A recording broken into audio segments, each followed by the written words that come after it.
وہ ایک پرانی حویلی تھی جس کے بارے میں کہا جاتا تھا کہ وہ بھوتوں کا مسکن ہے۔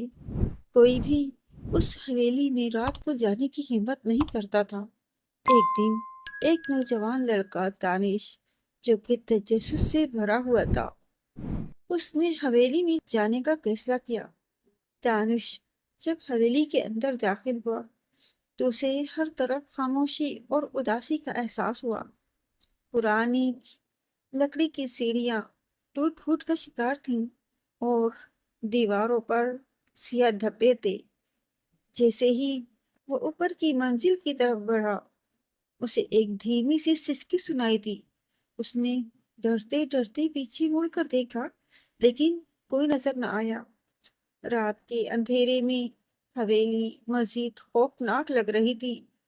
دانش کو لگا جیسے کوئی اسے دیکھ رہا ہے۔ وہ ایک کمرے میں داخل ہوا جہاں اسے ایک پرانی تصویر ملی۔ تصویر میں ایک عورت تھی جس کی آنکھیں بہت اداس تھیں۔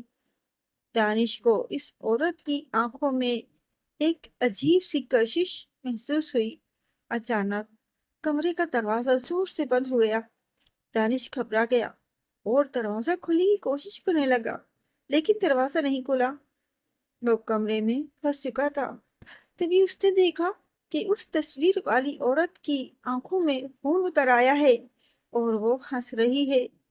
دانش خوف سے چیخ پڑا اور بے ہوش ہو گیا۔ جب اس کی آنکھ کھلی تو وہ اپنے گھر میں تھا۔ اس نے اپنے والدین کو ساری بات بتائی، لیکن انہوں نے اس کی بات پر یقین نہیں کیا۔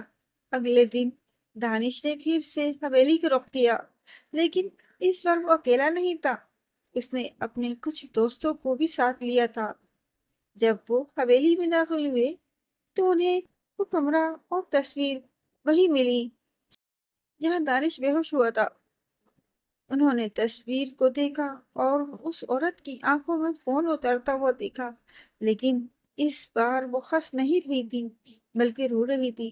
وہ سب ڈر کے مارے بھاگے۔ اس کے بعد کسی نے بھی اس حویلی میں جانے کی ہمت نہیں کی۔ وہ حویلی ہمیشہ کے لیے بھوتوں کا مسکن بن گئی۔